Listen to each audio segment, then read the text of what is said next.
ಲೋಕಸಭಾ ಚುನಾವಣೆಯಲ್ಲಿ ಕೇರಳದ ವಯನಾಡ್ ಮತ್ತು ಯುಪಿಯ ರಾಯ್ಬರೇಲಿ ಕ್ಷೇತ್ರದಿಂದ ರಾಹುಲ್ ಗಾಂಧಿ ಗೆಲುವು ಸಾಧಿಸಿದರು. ರಾಹುಲ್ ಈಗ ವಯನಾಡು ಕ್ಷೇತ್ರವನ್ನು ತೊರೆಯಲು ನಿರ್ಧರಿಸಿದ್ದು, ಅವರು ರಾಯ್ಬರೇಲಿಯ ಸಂಸದರಾಗಿ ಉಳಿಯಲಿದ್ದಾರೆ.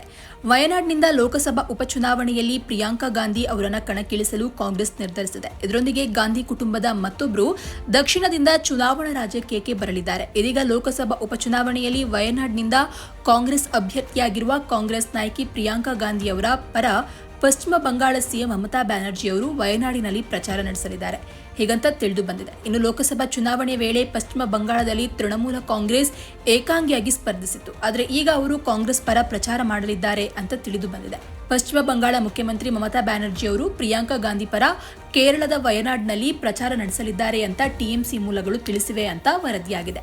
ಪ್ರಿಯಾಂಕಾ ಗಾಂಧಿ ಪರ ಪ್ರಚಾರ ಮಾಡಲು ಮಮತಾ ಬ್ಯಾನರ್ಜಿ ಉತ್ಸುಕರಾಗಿದ್ದಾರೆ ಅಂತ ಮೂಲಗಳು ತಿಳಿಸಿವೆ. ಇದಲ್ಲದೆ ಕಳೆದ ವರ್ಷ ಡಿಸೆಂಬರ್ನಲ್ಲಿ ನಡೆದ ಮೈತ್ರಿಕೂಟದ ಸಭೆಯಲ್ಲಿ ಪ್ರಧಾನಿ ನರೇಂದ್ರ ಮೋದಿ ವಿರುದ್ಧ ವಾರಣಾಸಿಯಿಂದಲೇ ಸ್ಪರ್ಧಿಸುವಂತೆ ಪ್ರಿಯಾಂಕಾ ಗಾಂಧಿಗೆ ಮಮತಾ ಬ್ಯಾನರ್ಜಿ ಸಲಹೆಯನ್ನು ನೀಡಿದರು.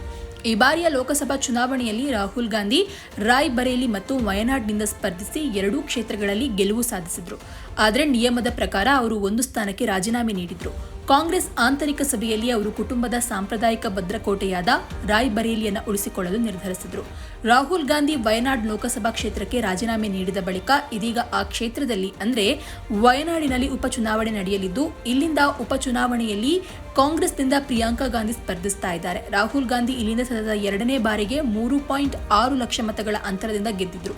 ಅಧೀರ್ ರಂಜನ್ ಚೌಧರಿ ಅವರು ಪಕ್ಷಕ್ಕೆ ರಾಜೀನಾಮೆ ನೀಡಿದ ನಂತರ ಟಿಎಂಸಿ ಮತ್ತು ಕಾಂಗ್ರೆಸ್ ನಡುವೆ ಎಲ್ಲವೂ ಸರಿಯಾಗಿದೆ ಅಂತ ಮೂಲಗಳು ತಿಳಿಸಿವೆ. ಈ ಬಾರಿ ಅಧೀರ್ ರಂಜನ್ ಚೌಧರಿ ಅವರು ಬಹರಂಪುರ ಕ್ಷೇತ್ರದಿಂದ ಚುನಾವಣೆಯಲ್ಲಿ ಸೋತಿದ್ರು. ಇದಲ್ಲದೆ ಪಕ್ಷಕ್ಕೆ ರಾಜೀನಾಮೆ ನೀಡಿದ್ದಾರೆ. ಇಂತಹ ಪರಿಸ್ಥಿತಿಯಲ್ಲಿ ಇದೀಗ ಮಮತಾ ಬ್ಯಾನರ್ಜಿ ಪ್ರಿಯಾಂಕಾ ಗಾಂಧಿ ಪರ ಪ್ರಚಾರ ಮಾಡಲು ಮುಂದಾಗಿರೋದು ಭಾರೀ ಕುತೂಹಲವನ್ನ ಮೂಡಿಸಿದೆ.